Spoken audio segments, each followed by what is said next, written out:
नमस्कार, जय हिंद. सर्व विद्यार्थी मित्रांचं स्वागत आहे आपल्याच टिक्कर मराठी पोलीस भरती या यूट्यूब चॅनलवर. महाराष्ट्रात पोलीस भरतीला नंबर 1 ठरलेले असे आपले टिक्कर मराठी यूट्यूब चॅनलवर मी नीता घुले पानसरे तुमचं पुन्हा एकदा मनपूर्वक स्वागत करते. आजचा व्हिडिओ महत्त्वाचा आहे पोलीस भरतीच्या डॉक्युमेंट बद्दल, कागदपत्रांबद्दल. हा व्हिडिओ अशा विद्यार्थ्यांसाठी आहे ज्यांची कॅटेगरी ओबीसी आहे. जसं तुम्हाला स्क्रीनवर दिसतंय, तुम्ही पोलीस भरतीची तयारी करत आहात, तुमचं पहिलंच वर्ष असेल. काही विद्यार्थ्यांना सगळं माहिती आहे, डॉक्युमेंट माहिती आहे, कागदपत्रे माहिती आहे, पण असे काही विद्यार्थी आहे जे फर्स्ट ट्राय करत आहे, ज्यांचं पहिलंच वर्ष आहे भरतीसाठीचं. तर पोलीस भरती 2025 मध्ये ओबीसी कॅटेगरीसाठी कोणती कागदपत्रे आवश्यक आहे ते आपण आजच्या या व्हिडिओमध्ये बघून घेणार आहोत, जेणेकरून जेव्हाही फॉर्मची डेट येईल तेव्हा तुम्ही लवकरात लवकर आणि करेक्ट डॉक्युमेंट सोबत फॉर्म भरावा. एवढाच उद्देश आजच्या आपल्या ह्या व्हिडिओचा असणार आहे. व्हिडिओ आवडला तर व्हिडिओला जास्तीत जास्त लाईक करायचा आहे आणि आपल्या सगळ्या फ्रेंडकडे शेअर करायचे. ओके, तर सुरुवात करूया आपण आपल्या आजच्या व्हिडिओला. बघूया डॉक्युमेंट. ठीक आहे, आता बघा काही डॉक्युमेंट एकदम कसे आहे, कॉमन आहे. जसं की बघा ते 10th पास सर्टिफिकेट म्हणजे काय, तर 10वीचं मार्कशीट आणि 10वीचं बोर्ड प्रमाणपत्र. याला तुम्ही काय बोलणार, 10वीचं जे मार्कशीट असतं आपलं, मार्कशीट आणि बोर्डचं प्रमाणपत्र हे दोघं वेगळं आहे. बघा 10वीच्या वेळेस आपल्याला 2 मार्कशीट भेटतात, एक मार्कशीट असतं आणि एक त्याचं प्रमाणपत्र असतं. हे एकमेकांना ऑर नाहीये, तुम्हाला दोघंही लागतील. त्याच्यानंतर 12वीचं पण सेम आहे, 12वीचं पण तुम्हाला लागेल मार्कशीट आणि बोर्डचं प्रमाणपत्र. ठीक आहे, इथे लिहून देते वाटलं तर मी, दोघांचं पण आहे मार्कशीट सोबत बोर्ड प्रमाणपत्र. ओके, त्याच्यानंतर कास्ट सर्टिफिकेट, तुम्हाला जातीचा दाखला लागणार आहे. ठीक आहे, तुम्ही काय ओबीसी मध्ये असाल तर जातीचा दाखला तुम्हाला आवश्यक आहे, लागणार आहे. त्याच्यानंतर डोमेसाईल सर्टिफिकेट म्हणजे काय, वय आणि अधिवास प्रमाणपत्र, ज्याला आपण डोमेसाईल बोलतो, तर डोमेसाईल सुद्धा तुम्हाला इथे लागणार आहे.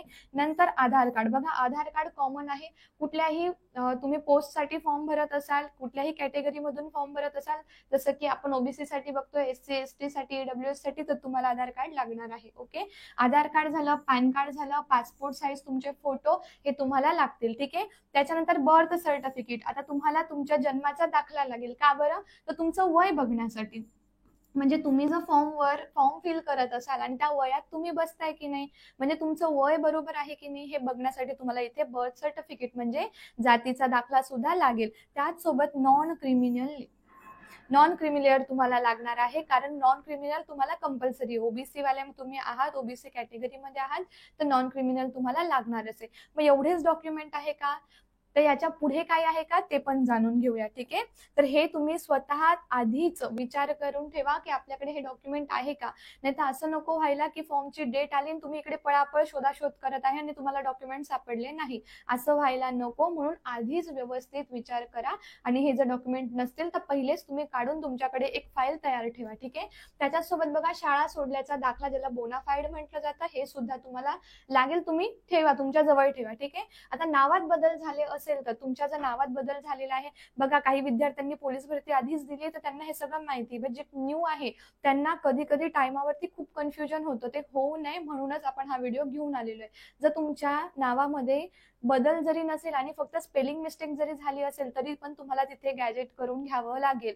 ठीक आहे, तर नावात बदल झाला असेल तर त्याच्यासोबत तुमचं जे रेशन कार्ड आहे ते रेशन कार्ड पण तुम्हाला इथे आवश्यक आहे. रेशन कार्ड तुम्हाला इकडे लागेल. ठीक आहे, रेशन कार्ड सुद्धा लागेल. त्यात जर तुम्ही ड्रायव्हरसाठी, चालकसाठी फॉर्म भरताय, समजा तुम्ही चालकसाठी फॉर्म भरत आहात तर तुम्हाला ड्रायव्हिंग लायसन लागेल. ओके, जे चालकसाठी फॉर्म भरताय त्यांच्यासाठी फक्त. ठीक आहे, लक्षात ठेवा.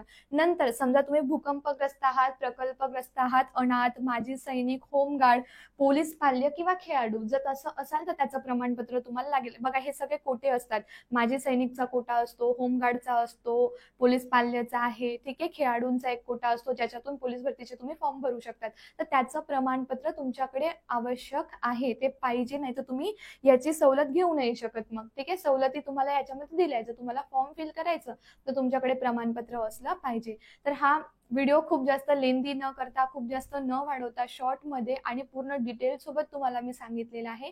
व्हिडिओ तुम्हाला महत्त्वाचा वाटला असेल तर आपल्या सगळ्या फ्रेंडकडे शेअर करून घ्यायचा आहे. तुम्ही जर चॅनलवर नवीन असाल तर असेच व्हिडिओ बघण्यासाठी टिक्कर मराठी पोलीस भरती चॅनलला सबस्क्राईब करून घ्यायचं आहे. व्हिडिओ आवडल्यास लाईक करायचा आहे. ठीक आहे, पुन्हा भेटूया महत्त्वाच्या माहिती सोबत. तोपर्यंत bye bye, take care, wish you all the best. जय हिंद, थँक्यू.